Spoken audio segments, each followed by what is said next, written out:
पूरी खबर है। मेरा नाम है मोहम्मद शाहिद और मैं हूँ प्रेरणा।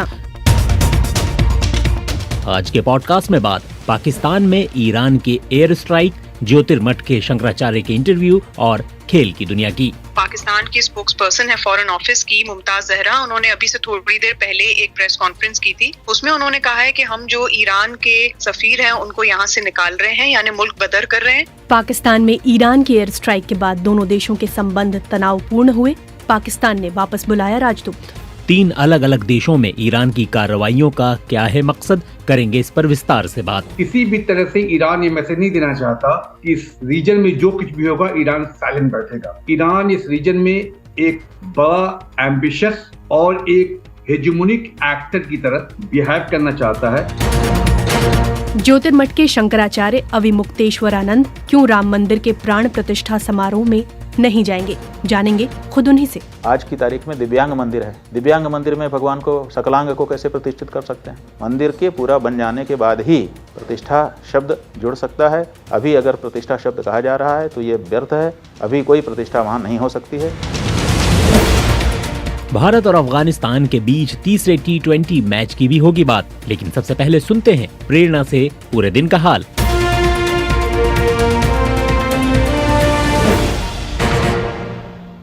इजरायली सेना ने कब्जे वाले वेस्ट बैंक में 7 फलस्तीनियों को निशाना बनाया है। फलस्तीनी रेड क्रिसेंट का कहना है कि उत्तरी वेस्ट बैंक में तुलकर्म शिविर के पास हुए विस्फोट में 4 लोगों की मौत हो गई। वहीं नबल्स शहर के पूर्व में बलाटा शरणार्थी शिविर के पास एक अलग इजरायली सैन्य अभियान में 3 और फलस्तीनी मारे गए। इजरायली सेना का कहना है कि मरने वालों में से एक व्यक्ति आतंकवादी हमले की योजना बना रहा था। वहीं फलस्तीनी स्वास्थ्य प्राधिकरण का कहना है कि गजा में युद्ध शुरू होने के बाद से इजरायली बलों ने वेस्ट बैंक में 300 से अधिक फलस्तीनियों को मार गिराया है। गजा के दक्षिण में खान यूनिस शहर में तेज हुए इजरायली हवाई हमलों के बीच संयुक्त राष्ट्र महासचिव एंटोनियो गुटेरेस ने गजा में एक बार फिर तत्काल मानवीय युद्ध विराम की अपील की है। डावोस में चल रहे वर्ल्ड इकोनॉमिक फोरम की बैठक में बोलते हुए गुटेरेस ने कहा, Parties to conflict are ignoring international law, trampling on the Geneva Conventions and even Guterres कह रहे हैं कि संघर्ष में शामिल पक्ष अंतर्राष्ट्रीय कानून की अनदेखी कर रहे हैं, जिनेवा कन्वेंशन को दरकिनार कर रहे हैं और यहाँ तक कि संयुक्त राष्ट्र चार्टर का भी उल्लंघन कर रहे हैं और दुनिया चुपचाप देख रही है। आम नागरिक, जिनमें ज्यादातर महिलाएं और बच्चे मारे जाते हैं, घायल हो जाते हैं, उन पर बमबारी की जाती है, उन्हें उनके घरों से निकाल दिया जाता है और मानवीय सहायता तक पहुंच से भी वंचित कर दिया जाता है। मैं गजा में तत्काल मानवीय युद्ध विराम और उस प्रक्रिया के लिए अपना आह्वान दोहराता हूं जो 2 राज्य समाधान के आधार पर इसराइलियों और फलस्तीनियों को शांति की ओर ले जाती है। यूक्रेन के राष्ट्रपति वोलोदिमीर ज़ेलेंस्की ने पश्चिमी सरकारों से यूक्रेन के पुनर्निर्माण के लिए फ्रीज की गई $10 अरब की रूसी संपत्ति को सौंपने का आग्रह किया है। ज़ेलेंस्की ने बीबीसी को बताया कि विदेशी करदाताओं को उनके देश के पुनर्निर्माण के लिए भुगतान नहीं करना चाहिए। डावोस में वर्ल्ड इकोनॉमिक फोरम में बोलते हुए उन्होंने कहा कि उनके देश पर आक्रमण शुरू होने के बाद से $300 अरब से अधिक रूसी विदेशी मुद्रा भंडार जब्त कर लिए गए हैं। We have 300 billion frozen Russian assets. They destroyed Ukraine. Zelensky कह रहे हैं कि हमारे पास 300 अरब की फ्रीज रूसी संपत्ति है। उन्होंने यूक्रेन को बर्बाद कर दिया, तो हम इधर उधर क्यों देख रहे हैं? अगर हमारे पास 300 अरबों की रूसी संपत्ति है तो हमें उनका उपयोग करना होगा, सीधे तौर पर उनकी मिसाइलों द्वारा नष्ट किए गए लोगों के नवीकरण के लिए। चीन की जनसंख्या में लगातार दूसरे साल गिरावट आई है। इसके साथ ही दुनिया की दूसरी सबसे बड़ी अर्थव्यवस्था के भविष्य के विकास को लेकर चिंताएं बढ़ गई हैं। दुनिया की सबसे बड़ी आबादी वाला देश बीते साल भी दूसरे पायदान पर आ गया था और भारत ने उसकी जगह ले ली। ये ट्रेंड अब भी बना हुआ है। चीन के डेटा के मुताबिक इसकी जनसंख्या 140 करोड़ है, जो पिछले साल से लगभग 20 लाख कम है। वहीं भारत की जनसंख्या 142 करोड़ है। रॉयटर्स की रिपोर्ट के मुताबिक बीते साल कनाडा और भारत के बीच हुए राजनयिक विवाद के कारण कनाडा से भारतीय छात्रों को दिए जाने वाले परमिट में काफी कमी आई है। कनाडा के एक शीर्ष अधिकारी ने समाचार एजेंसी को बताया है कि छात्रों को दिए जाने वाले स्टडी परमिट की संख्या में पिछले साल के अंत में तेजी से गिरावट आई। उनका कहना है कि भारत ने परमिट की प्रक्रिया में शामिल कनाडाई राजनयिकों को दोनों देशों के बीच पैदा हुए विवाद के चलते हटा दिया और इसके कारण इस संख्या में कमी आई है। थाईलैंड में एक पटाखा फैक्ट्री में विस्फोट से कम 18 लोगों की मौत हो गई। बैंकॉक के ठीक उत्तर में सुफान बुरी प्रांत में हुई इस दुर्घटना का कारण अभी तक पता नहीं चल पाया है। वहीं जर्मनी में लगातार खराब होते मौसम के कारण सैकड़ों फ्लाइट्स कैंसिल कर दी गई हैं।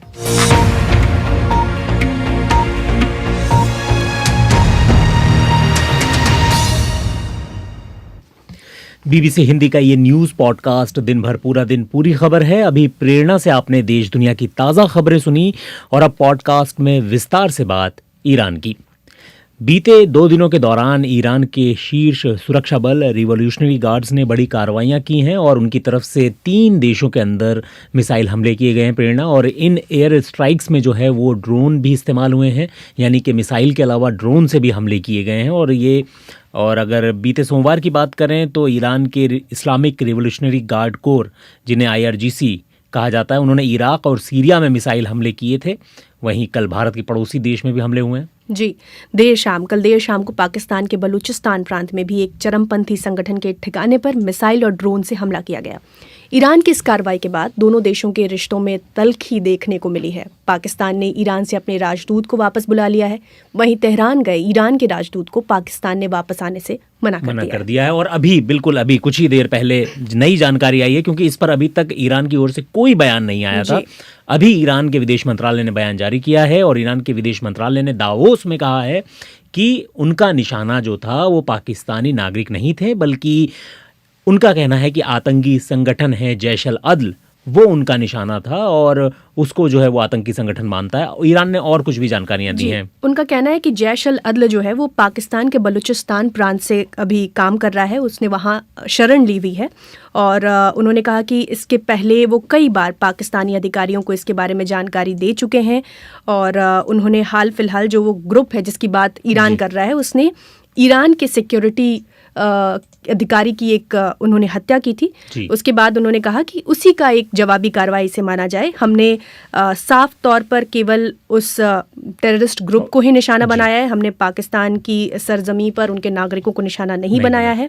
इसके पहले हमने वो कहते हैं कि पाकिस्तान के विदेश मंत्रालय से भी बात की है और उन्हें हमने अश्योर किया, उन्हें हमने विश्वास दिलाया है कि हम पाकिस्तान की संप्रभुता का ख्याल रखते हैं। ये आखिरकार ईरान का बयान आ गया है। बलूचिस्तान पर भी बात करेंगे, ईरान के बलूचिस्तान सिस्तान की भी बात करेंगे और जैश अल अदल की भी बात करेंगे इस पॉडकास्ट में। लेकिन पाकिस्तान की बात करते हैं। कल जो हमला हुआ ईरान ने जो किया, उसमें 2 बच्चों की मौत हुई है और 3 लोग जख्मी हुए हैं। वहीं ईरान का कहना है कि उसने सिर्फ, जैसा भी आपने बताया, कि उसने जैश अल अदल के ठिकानों को निशाना बनाया था। पाकिस्तान के विदेश मंत्रालय ने बुधवार को एक बयान भी जारी किया था, यानी आज एक बयान जारी किया था, जिसमें उसने ईरान को चेतावनी दी थी और कहा था कि ये पाकिस्तान की संप्रभुता का उल्लंघन है और इसके गंभीर परिणाम हो सकते हैं। तो बलूचिस्तान की प्रांतीय सरकार के प्रवक्ता जान अचकजाई ने हमले को आतंकवादी कृत्य बताया। Pakistan has vehemently condemned aggression against Pakistan's sovereignty. It's unacceptable. Terrorism as Balochistan की प्रांतीय सरकार के प्रवक्ता कह रहे हैं कि पाकिस्तान की संप्रभुता के खिलाफ हमले की हम कड़ी निंदा करते हैं, जैसा कि पाकिस्तान के विदेश मंत्रालय ने भी कहा है। यह आतंकवादी कृत्य अस्वीकार्य है।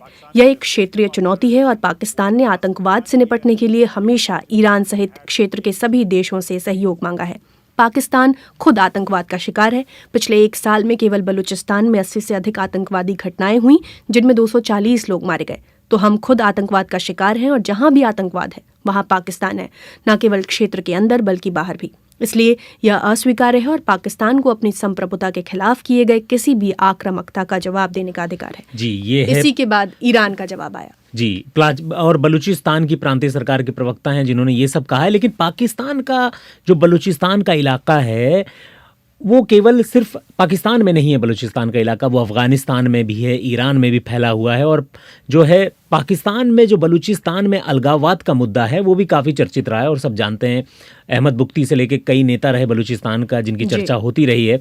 और पाकिस्तान ईरान के मामले में अब क्या ताज़ा अपडेट है और बलूचिस्तान का इलाका किस तरह का है और ईरान ने जिस जैश अल अदल संगठन के खिलाफ कार्रवाई की है वो क्या है, इन सभी मुद्दों पर मैंने विस्तार से ताज़ा जानकारी के लिए कुछ ही देर पहले इस्लामाबाद में बीबीसी संवाददाता सहर बलोच से बात की है।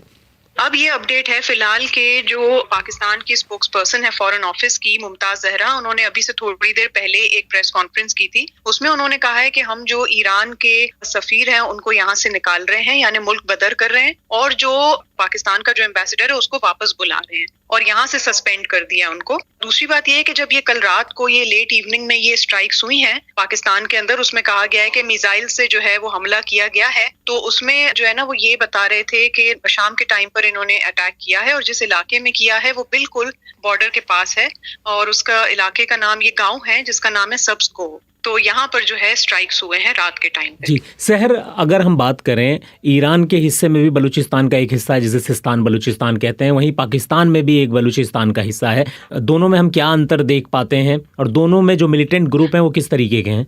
अच्छा, यहाँ पे पहले मैं सिमिलैरिटीज की बात करूंगी। दोनों जो एरियाज हैं इनमें सिमिलर बात ये है कि एक तरफ भी जो है वो डिस्क्रिमिनेशन की बात की जाती है, चाहे वो पाकिस्तान का बलूचिस्तान प्रोविंस हो, सिस्तान और बलूचिस्तान की तरफ भी इसी तरह की डिस्क्रिमिनेशन की बात की जाती है, लेकिन वो सेक्टेरियन बेसिस पे ये कहते हैं। दूसरी तरफ ये है कि ये दोनों जो इलाके हैं, चाहे वो पाकिस्तान का बलूचिस्तान सूबा है, चाहे वो सिस्तान और बलूचिस्तान है, दोनों तरफ जो है गुर्बत बहुत ज्यादा है। यहाँ पर जो इलीगल ट्रेड्स हैं वो बहुत ज्यादा होती हैं। स्मगलिंग का ये बहुत बड़ा रूट है, चाहे वो ड्रग ट्रैफिकिंग हो या चाहे वो बाकी चीजों की स्मगलिंग हो, क्योंकि जैसे कि आपको पता है कि ईरान उस तरह से सामान अब मतलब नहीं खरीद सकता बाकी जो आसपास के मुल्क हैं यूएस सैंक्शंस की वजह से, तो उस वजह से उनको पाकिस्तान से चीजों के बदले चीजें लेनी पड़ती हैं। तो ये एक बहुत बड़ी सिमिलैरिटीज इन दोनों सूबों के बीच में है। जो डिफरेंस है वो इस वक्त ये है कि यहाँ पर पहले कभी इस तरह की जो है कार्रवाई नहीं हुई है। अथॉरिटीज कोशिश बहुत करती हैं ईरान के साइड से कि किसी तरह वो पाकिस्तान के अंदर आकर ये जो मिलिट्री कैंप्स वो कहते हैं कि बेस्ड हैं अलेजिडली यहाँ पे, उनको किसी तरह से कंट्रोल करें, उनको खत्म कर दें। और पाकिस्तान उनको कंटिन्यूअसली इसमें हेल्प भी करता रहा है, चाहे वो 2010 में या 2009 में जो अब्दुल मालिक रेगी की अरेस्ट थी, तो वो एक बहुत बड़ी डेवलपमेंट थी उस टाइम पे, क्योंकि वो एक मिलिटेंट लीडर थे जिनको उस वक्त पकड़ना ईरान के लिए बहुत जरूरी था, और उसमें पाकिस्तान ने उनको बहुत हेल्प की थी। दुबई से उनको फ्लाइट में जाने से पहले ही अरेस्ट कर लिया गया था। जी, अब्दुल मलिक रेगी का आपने नाम लिया अभी सहर आपने, तो मैं ये जानना चाह रहा था कि जैश अल अदल जिसका नाम आ रहा है वो किस तरीके का ऑर्गेनाइजेशन है, और क्या वो सिस्तान बलूचिस्तान में ऑटोनॉमी की बात करता है या सिस्तान बलूचिस्तान को एक अलग मुल्क की बात करता है? जी, वहाँ पर ज्यादातर जो सिस्तान और बलूचिस्तान की तरफ बात होती है वो कहते हैं कि हमारे जो लार्जर रिसोर्सेज हैं उस पर जो है हमें हक दिया जाए, उस पर हमें राइट्स दिए जाएं। उसके हवाले से ज्यादातर जो बातचीत है वो वहाँ पर होती है। पाकिस्तान की तरफ जरा सिचुएशन थोड़ी सी मुख्तलिफ है, क्योंकि यहाँ पर एक प्रॉपर सेपरेटिस्ट मूवमेंट है, जो इंसर्जेंसी है वो बलूचिस्तान प्रोविंस में एग्जिस्ट करती है, और उसकी भी बेसिस सिमिलर ही है सिस्तान और बलूचिस्तान की तरह, क्योंकि वो भी यही कहते हैं कि हमें लार्जर जो हमारे रिसोर्सेज हैं वो दिए जाएं।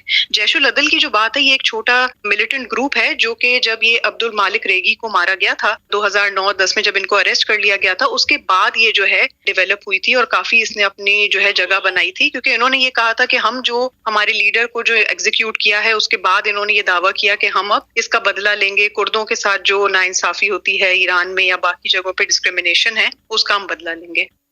तो ये थी बीबीसी संवाददाता सहर बलोच जो बलूचिस्तान और जैश अल अदल के बारे में बता रही थी। जैश अल अदल के बारे में अगर मैं थोड़ी और जानकारी देना चाहूँ प्रेरणा, तो अभी बीते दिसंबर में जो है ईरान के सिस्तान बलूचिस्तान प्रांत में ही एक शहर है रास्क, वहाँ पर एक पुलिस कार्यालय पर हमला हुआ था, उसमें 11 ईरान के सुरक्षाकर्मी मारे गए थे। तो उसके बाद भी ईरान ने जो है वो जैश अल अदल को जिम्मेदार ठहराया था। जैश अल अदल को जो है वो अमेरिका का डायरेक्टर ऑफ नेशनल इंटेलिजेंस जो है उसने इसको सबसे सक्रिय और प्रभावी सुन्नी चरमपंथी संगठन बताया है। और हम सब जानते हैं ईरान एक शिया मुस्लिम बहुल देश है, और ये जो संगठन है वो पहले जुंदल्ला हुआ करता था। जुंदल्ला जिसकी अब्दुल मलिक रेगी के बारे में जो अभी सहर बता रही थी, अब्दुल मलिक रेगी जुंदल्ला के संस्थापक थे, लेकिन जब अब्दुल मलिक रेगी को ईरान ने फांसी दी उसके बाद से ये संगठन अलग अलग धड़ों में बंट गया, और उसी में से जो है ये जैश अल अदल नामक संगठन पैदा हुआ, और इसका जो है लगातार ईरान में ये कार्रवाइयाँ करता रहा है। तो ये कुल मिलाकर बात पाकिस्तान पर जो हमला हुआ बलूचिस्तान प्रांत में उसकी बात हो गई, लेकिन ईरान ने 2 और देशों पर हमला किया है, इराक और सीरिया। इराक के अर्ध स्वायत्त कुर्दिस्तान की राजधानी इरबिल में 11 बैलिस्टिक मिसाइलें दागी गई थीं ईरान की तरफ से। वहीं उत्तर पश्चिम सीरिया के इदलिब प्रांत में भी बैलिस्टिक मिसाइल से हमला किया गया था। इराक ने तेहरान से अपने राजदूत को वापस बुला लिया है। वहीं कुर्दिस्तान इलाके के प्रधानमंत्री मसरूर बरजानी ने इन हमलों को कुर्दिश लोगों के खिलाफ अपराध बताया है। वहीं ईरान का दावा है कि इरबिल पर उसके जो हमले हुए हैं वो इसराइल की खुफिया सर्विस मोसाद से जुड़े ठिकानों पर हुए हैं, 3 ठिकानों पे ईरान इसका दावा कर रहा है। जबकि इराक की जो कुर्दिस्तान सरकार है उसने कहा है कि उसकी ज़मीन पर कोई विदेशी एजेंट मौजूद नहीं है। तो ईरान ने इराक पर इस हवाले से जो है हमला किया है, और इसराइल पर अभी तक इस पर कुछ बयान नहीं आया, कोई टिप्पणी नहीं आई है। उधर अगर सीरिया के इदलिब प्रांत में हुए हमले की बात करें शाहिद, तो ईरान ने इन हमलों के पीछे की वजह IS और अन्य आतंकवादी समूहों को निशाना बनाना बताया है। इस महीने की शुरुआत में आपको याद होगा कि ईरान के दक्षिण में केरमान में जनरल कासिम सुलेमानी की मज़ार पर हुए हमले में कम से कम 84 लोगों की जान गई थी और इस हमले की जिम्मेदारी इस्लामिक स्टेट ने ही ली थी। ईरान के रिवॉल्यूशनरी गार्ड्स का कहना है कि उनका हमला इसी आत्मघाती हमले के जवाब में था। यानी ईरान साफ कह रहा है कि इराक में जो है वो इसराइल को निशाना बना रहा है, तो सीरिया में उसने जो है आईएस को निशाना बनाया है। वहीं पाकिस्तान में उसका कहना है कि उसने जो है जैश अल अदल को निशाना बनाया है। तो ईरान के इराक, सीरिया और अब पाकिस्तान में जो ये कार्रवाई हुई है उसका कुल मतलब क्या निकलता है और ये किस तरीके की रणनीति को दर्शाता है? तो ये बहुत सारे अहम सवाल हैं जो हमारे श्रोताओं के दिमाग में भी आ रहे होंगे। और आने वाले समय में इसकी वजह से ईरान पाकिस्तान के रिश्ते कैसे होने जा रहे हैं और भारत की भी क्या कोई भूमिका भी हो सकती है, क्योंकि हम भारत में बैठे हैं, भारत के एंगल से भी इसको देखे जाने की जरूरत है। तो इन्हीं सभी सवालों पर विस्तार से बात की है बीबीसी संवाददाता गुरप्रीत सैनी ने मध्य पूर्व के जानकार डॉक्टर फजलुर रहमान से। पहली बात तो ईरान ये बताना चाह रहा है कि उसकी पॉलिसी बहुत ही असर्टिव होगी, बहुत ही रिस्पॉन्सिव होगी और बहुत ही रिटेलिएटरी होगी। किसी भी तरह से ईरान ये मैसेज नहीं देना चाहता कि इस रीजन में जो कुछ भी होगा ईरान साइलेंट बैठेगा। ईरान इस रीजन में एक बड़ा एम्बिशियस और एक हेजेमोनिक एक्टर की तरह बिहेव करना चाहता है। ये मैसेज अरब वर्ल्ड को भी है, अमेरिका को भी है, इजराइल को भी है, और जो सारे जो उनके जीसीसी के एलाइज हैं, आइदर जो साइलेंट हैं या जो किसी न किसी तरह से इस पूरे पैलेस्टाइन इशू पे खामोश हैं, उनके लिए ये मैसेज है कि ईरान इस एरिया का अभी भी एक बड़ा और एक बहुत ही एम्बिशियस और अपने आप को एक बड़ा ही स्ट्रेटेजिक प्लेयर की तरह अपने आप को प्रोजेक्ट करना चाहता है। जी, पाकिस्तान ने इस पर गंभीर आपत्ति जताई है और गंभीर परिणाम की चेतावनी दी है। देखिए, क्षेत्रीय अस्थिरता की जहां तक आपने बात की वो ऑलरेडी बढ़ी हुई है। सीरिया इसमें इन्वॉल्व है, इराक इसमें इन्वॉल्व है, रेड सी पे जो क्राइसिस है, यमन इसमें इन्वॉल्व है, लेबनान इसमें इन्वॉल्व है, तो ऑलरेडी चीजें बढ़ी हुई हैं। लेकिन ये जो ऑपरेशन हुआ है ये ईरान का पाकिस्तान से, इसका इससे अलग ताल्लुक है। वो बलूचिस्तान और सिस्तान में जो आए दिन जो झड़पें होती रहती हैं जो उसका हिस्सा है, लेकिन उसमें एक एंगल ये है कि ईरान ने कहा है कि जैश अल अदल का कहीं ना कहीं से, जिसको उसने एक्यूज किया है कि वो कहीं ना कहीं से आईएसआईएस से उनका कोलैबोरेशन है, और ये दोनों को कहीं ना कहीं से जो वहां पे करमान में जो इंसिडेंट हुआ जिसमें 80-85 लोग मारे गए, वो एंगल जो है वो ज्यादा खतरनाक है। अदरवाइज ये मामले दोनों अलग हैं, लेकिन इस बार उसमें एक नया एंगल और नया आयाम ये जो हो गया है कि इस पूरे खित्ते में जो कुछ हो रहा है, करमान में हुआ जो, और जो 2-3 ऑपरेशन हुए हैं जिसमें ईरान के, हमास के लोग मारे गए हैं, तो उसमें उनका ये मानना है कि इसमें जैश अल अदल भी कहीं न कहीं से दाइश खुरासान जो है, आईएसआईएस के जिसको कहते हैं, उसमें इनका कहीं ना कहीं से पार्टनरशिप है या कोई ना कोई सपोर्ट है। इससे लगता है कि इसमें एक पाकिस्तान को या तो ड्रैग करने की कोशिश है या तो किसी भी पार्टी को, हर एक्टर को बताना यह है कि ईरान जो है किसी भी तरह से अपने सिक्योरिटी इंटरेस्ट को लेके, अपने जियोपॉलिटिकल इंटरेस्ट को लेके, उसको लेके किसी भी तरह से कोई भी टिमिडिटी या कोई बहुत ज्यादा डिफेंसिव अप्रोच बहुत दिन तक एडॉप्ट नहीं कर सकता। इसके भारत के लिए क्या मायने हैं? क्या इसका भारत ईरान संबंधों पर भी असर पड़ सकता है? ये तीनों अलग अलग अपने वेरिएबल्स हैं। पाकिस्तान ईरान के अपने अलग हिस्टोरिकल टाइज हैं, उनके अप्स एंड डाउन हैं, उनके रिलेशन है, उनका जो नेचर ऑफ टाइड है बहुत ही डिफरेंस है, और उसमें बहुत सारी चीजें बहुत ही और बहुत सारे ट्रिगर हैं। इंडिया का ईरान से रिश्ता बहुत ही अच्छा है, हिस्टोरिकल है, कल्चरल है, पॉलिटिकल है, सिविलाइजेशनल है। उसमें भी कोई भी जो टाइड होती है किसी ने कहीं ना कहीं से उसमें कुछ ऑर्ड्स होते हैं, कुछ डिफिकल्ट सिचुएशन होती है। लेकिन हमारे इंडिया पाकिस्तान से रिश्ते का जो नेचर बहुत ही डिफरेंट है। वो रिश्ता हमारे इंडिया ईरान से है, न वो ईरान पाकिस्तान से। जो दोनों के रिश्ते के नेचर है, जो उसकी हिस्ट्री है, जो उसके डायनामिक्स है, वो बहुत ही अलग अलग है।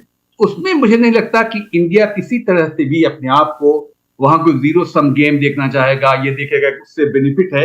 इसलिए कि इंडिया की अपनी पॉलिसी बहुत ही इंडिपेंडेंट रही है, बहुत ही ऑटोनॉमस रही है, और पर्टिकुलरली उसकी डिप्लोमेसी जो है कहीं भी किसी भी तरह से एक इंटरवीन करना या किसी सिचुएशन को एक्सप्लॉइट करना, ये उसकी फॉरेन पॉलिसी का हिस्सा नहीं रहा है। तो ईरान पाकिस्तान का मामला है, ईरान इंडिया का मामला है, और इंडिया पाकिस्तान का मामला है। इन तीनों के जो फैक्टर्स हैं अपने आप में बहुत डिफरेंट हैं, बहुत अलग हैं, उनके बैकग्राउंड अलग है, उनकी हिस्ट्री अलग है।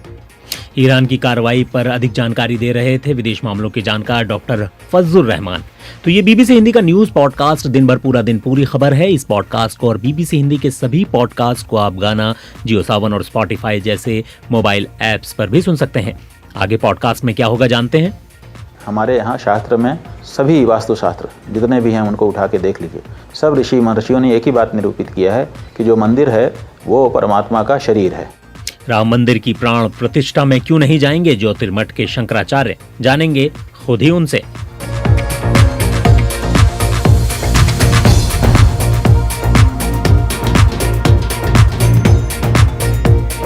लेकिन उससे पहले रुख कर लेते हैं सोशल मीडिया का। यूट्यूब और फेसबुक पर ये हमारा पॉडकास्ट लाइव रहता है रोज, मतलब सोमवार से शुक्रवार शाम 7:30 बजे। जी, तो मैं YouTube के कमेंट से शुरुआत करती हूँ। रामपाल सियोल जोधपुर से लिखते हैं कि भारत के लिए एक ईरान अच्छा दोस्त हो सकता है पाकिस्तान को काउंटर करने के लिए। वहीं तनु कुमारी लिखती हैं कि भारत निश्चित रूप से इन मुद्दों पर तब तक ज्यादा हस्तक्षेप नहीं करेगा जब तक ईरान की ओर से भारत के प्रति कुछ हलचलें न दिखाई दें।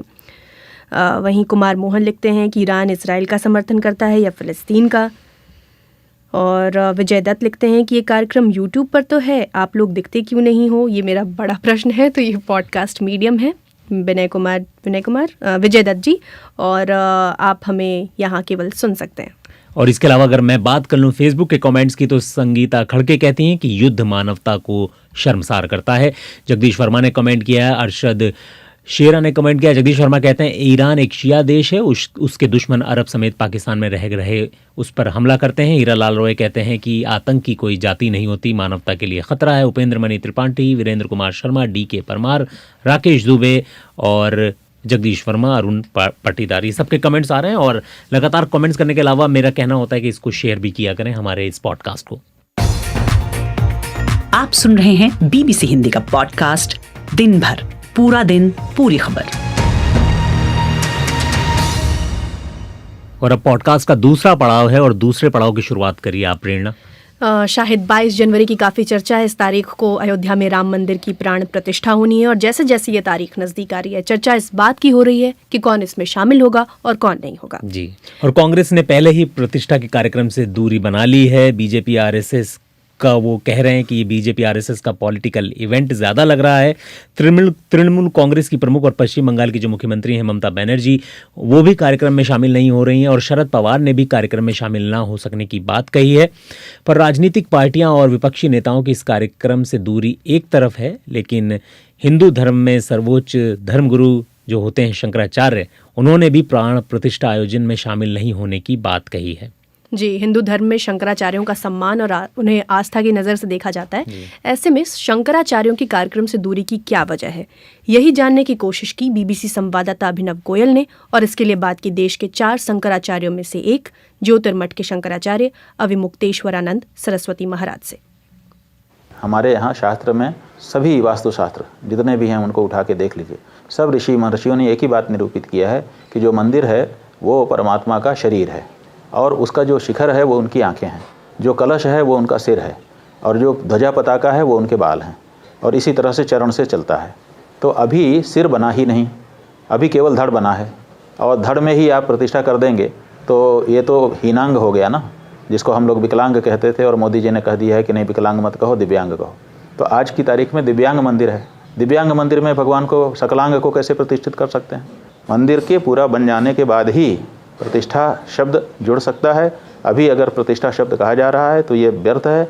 अभी कोई प्रतिष्ठा वहाँ नहीं हो सकती है, और अगर हो रही है तो करने वाला तो कुछ भी बलपूर्वक कर लेता है। तो अभी क्या कहा जाएगा इस पूरे कार्यक्रम को? जैसे अभी इस कार्यक्रम ये कोई आयोजन है, ये कोई आयोजन है, ये प्राण प्रतिष्ठा नहीं हो सकती है, क्योंकि विकलांग शरीर में जिसमें अभी हीन अंग हैं, अभी सिर बना ही नहीं है, उसमें प्राण डालने का कोई मतलब नहीं होता है। महाराज जी, आप राम जी का कोई आयोजन कर लीजिए, वो ठीक है, आप आयोजन कर सकते हैं, सामाजिक रूप से सबको बुलाइए, सबका सम्मान करिए, खूब उत्सव मनाइए, रामधुन करिए, कीर्तन करिए, व्याख्यान करिए, ये सब तो कर सकते हैं, ये तो कभी भी कर सकते हैं। लेकिन प्रतिष्ठा जैसा शब्द मंदिर बन जाने के बाद ही लागू होगा। मान लीजिए कि अगर मंदिर पूरा बन गया होता और प्राण प्रतिष्ठा होती तो किस तरह से वो हो सकती है? क्या उसमें कोई वैवाहिक व्यक्ति जब बैठेगा तो क्या वो अपनी पत्नी के साथ बैठेगा? हम समझ गए। तो देखिए, प्रधानमंत्री जी ने धर्मनिरपेक्षता की शपथ ली है, 2 बार ली। एक बार जब वो भारतीय जनता पार्टी के सदस्य बने चूँकि भारतीय जनता पार्टी ने चुनाव आयोग में शपथ पत्र दे रखा है कि हम धर्मनिरपेक्ष पार्टी होंगे, तो इसलिए जो उसका सदस्य बनेगा वो शपथ पत्र उसके ऊपर भी लागू हो जाएगा। तो एक बार उनकी शपथ हो गई धर्मनिरपेक्षता की, तब वो किसी राजनीतिक पार्टी के अंग बन सके। उसके बाद फिर उन्होंने संविधान की शपथ संसद सदस्य होने के नाते ली और फिर प्रधानमंत्री होने के नाते 3 बार वो धर्मनिरपेक्षता की शपथ ले चुके हैं। इसलिए किसी धर्म कार्य में उनका सीधा अधिकार तो बनता नहीं है। अब सबका प्रतिनिधि होने के नाते अगर वो कहते हैं कि मुझे अवसर है तो हो सकता है, लेकिन वो तब हो सकता है जब वो सभी देश में रहने वाले जितने भी धर्म हैं सब धर्मों के कार्यक्रमों में सम्मिलित हों और प्रतिनिधित्व करें कि भाई हम धर्मनिरपेक्ष होने के नाते हर धर्म के कार्यक्रम में हम प्रतिनिधित्व करते हैं सारी जनता का। और तीसरे, जब वो कहेंगे कि हम प्रतिनिधित्व करना चाहते हैं तो ठीक है, उनका स्वागत होगा कि ठीक है सबके प्रतिनिधि के रूप में आप आइए। फिर उसमें भी कुछ हमारी धार्मिक मान्यताएं हैं उनको पालन करना पड़ेगा। और साथ ही साथ अगर वो विवाहित हैं तो पत्नी के साथ बैठना पड़ेगा। पत्नी को दूर रख करके कोई भी विवाहित व्यक्ति किसी भी धर्म कार्य में अधिकारी नहीं होता है। आपको कहा जा रहा है कि आप खुद ब्राह्मण नहीं हैं, आपका शंकराचार्य का विवाद बार बार आ रहा है, उस पर क्या कहेंगे आप? अगर हम ब्राह्मण नहीं हैं, ब्राह्मण ही सन्यासी हो सकता है, दंडी सन्यासी, ये स्थापित विधि है हमारे धर्मशास्त्र की भी और कानून में भी माना गया है। ब्राह्मण ही सन्यासी होगा, दंडी सन्यासी, और दंडी सन्यासी ही शंकराचार्य होगा। अगर हम ब्राह्मण नहीं हैं तो करना क्या है? जो लोग कह रहे हैं कि हम ब्राह्मण नहीं हैं उनको एक मुकदमा किसी भी कोर्ट में जाना है, कह देना है कि साहब इसको घोषित करिए, ये प्रमाण है। वहाँ प्रमाण रख के आप एक आदेश ले लीजिए कि ब्राह्मण नहीं है। हमको जो कहना होगा, हमको नोटिस आएगा, हम कह ही देंगे। तो हम तो सिद्ध नहीं कर पाएंगे आपके अनुसार कि हम ब्राह्मण हैं। तो ऐसी परिस्थिति में जैसे ही ये घोषित होगा कि हम ब्राह्मण नहीं हैं, हमको खुद उतर जाना पड़ेगा इस सीट से एक। और अगर हम नहीं उतरेंगे ना तो हमारा हिंदू समाज भी बहुत निर्मम है, फिर वो तुरंत हमारे ऊपर पत्थर फेंकेगा कि खबरदार तूने झूठ बोला, झूठ बोल करके ब्राह्मण बन के आके बैठ गया, हटा देगा हमको। आपको लोग कांग्रेसी भी कह रहे हैं। हाँ ठीक है, और क्या कह सकते हैं आप बताइए। हमारी बात जो है उसका जवाब दो ना। हम कह रहे हैं कि अधूरे मंदिर में नहीं बन सकता, नहीं प्रतिष्ठा हो सकती। आप शास्त्र से निकाल के पंक्तियाँ दीजिए। हम तो कह रहे हैं, शास्त्र पंक्तियाँ बता रहे हैं कि सभी शास्त्र पुकार पुकार के कह रहे हैं कि मंदिर देवता का शरीर है, अधूरे मंदिर में नहीं प्रतिष्ठा हो, हीनांग जो है मंदिर में प्रतिष्ठा नहीं हो सकती। हम तो कह रहे हैं, अब आप भी निकालो शास्त्र, निकाल के खड़े हो। ये तो कर नहीं रहे हैं। कर क्या रहे हैं कि साहब ये तो कांग्रेसी है, ये तो साहब ब्राह्मण नहीं है, ये तो साहब जो है ये है, ये है, ये है, ये तो गुस्सैल है, ये तो एंटी मोदी है, यही सब कह रहे हो आप। ये हमारे सवाल का जवाब थोड़े है। हम शास्त्रों के बल से बोल रहे हैं, हम दैवी बल से बोल रहे हैं। जो ये राजनीतिक हिंदू हैं इनकी संख्या नगण्य है। 10 करोड़ अमित शाह बताते हैं प्रेस कॉन्फ्रेंस करके कि मिस कॉल का एक प्रकरण चला करके हमने 10 करोड़ लोगों को सम्मिलित कर लिया है। तो 10 करोड़ भाजपाई हो गए। कितना वोट मिलते हैं? 21 करोड़ कितने मिले हैं? जो भी मिले हैं उतना तो इनको वोट मिला, उतने लोग इनके हो गए। इसके अलावा उसी में सब इनका परिवार आ गया। बाकी जो हिंदू हैं वो कहाँ गए? वो तो सनातनी हैं, वो तो गुरुओं के आदेश को मानते हैं। तो अगर इस आधार पर भी गिनती करनी पड़े तो अभी जितने हिंदू भारत देश में रह रहे हैं उनमें से अधिक हिंदू इनके साथ नहीं हैं। इनको वोट अभी कुछ करोड़ मिलते हैं 100 करोड़ में से, 50 करोड़ से ऊपर नहीं गए हैं अभी। तो 50 करोड़ कौन है? वो हमारे पीछे अभी भी हैं। वो सनातन धर्म की मान्यताओं के आधार पर, गुरुओं के निर्देश पर चलते हैं। तो हम भी कोई कम नहीं हैं। हाँ ठीक है, हमको प्रोटोकॉल आपने नहीं दिया है। हमारे प्रोटोकॉल को जो परंपरा से चला आ रहा था उसको आपने छीन लिया है। आप दलाई लामा को प्रोटोकॉल देते हैं जो कि हिंदू धर्म का गुरु नहीं है। आप राम जी के मंदिर में शंकराचार्य को नहीं बुलाते हो, आप दलाई लामा को बुलाते हो। ये क्या है? दलाई लामा कैसे हिंदू धर्म के कार्य में सम्मिलित होंगे? तो आप दलाई लामा को वो महत्व देते हो, आप शंकराचार्य को वो महत्व नहीं देते हो। ठीक है, लेकिन शंकराचार्य का महत्व तुम्हारे देने से कोई घटता बढ़ता नहीं है। शंकराचार्य का जो महत्व है वो अपनी जगह पर है और वो सनातन धर्मियों का गुरु है और वो रहेगा। जी, तो बीबीसी संवाददाता अभिनव गोयल ने ये इंटरव्यू लिया है। इस पूरे इंटरव्यू को आप बीबीसी हिंदी के यूट्यूब चैनल पर जाकर सुन सकते हैं। और अब बात कर लेते हैं स्पोर्ट्स की। भारत और अफगानिस्तान के बीच तीसरा और आखिरी T20 मैच बेंगलुरु में खेला जा रहा है प्रेरणा, और 2 T20 मैच पहले ही भारतीय टीम जीत चुकी है। तो एक तरीके से सीरीज भारतीय टीम के पास है, लेकिन तीसरा मैच जीतकर 3-0 से सीरीज जीतना चाहेगी भारतीय टीम। भारतीय टीम ने टॉस जीतकर पहले बल्लेबाजी का फैसला किया है और 11 ओवर में 4 विकेट खोकर 65 रन बना चुकी है भारतीय टीम। और इस वक्त क्रीज पे जो है वो रिंकू सिंह और रोहित शर्मा जमे हुए हैं, और उनके अलावा किसी और प्लेयर ने कोई बड़ा करामात नहीं दिखा पाए हैं। अब देखते हैं कि भारतीय शुरुआत अच्छी नहीं हुई है। शुरुआत बहुत अच्छी नहीं हुई है। अब देखते हैं कि आगे क्या होता है और कितना टारगेट दिया जाता है अफगानिस्तान की टीम को। तो बहरहाल दिन भर पूरा दिन पूरी खबर के इस पॉडकास्ट में आज इतना ही। कल फिर मिलेंगे 7:30 बजे। इस पॉडकास्ट के दौरान स्टूडियो मैनेजर थे रविशंकर कुमार। मुझे यानी मोहम्मद शाहिद और प्रेरणा को दें इजाजत। नमस्कार।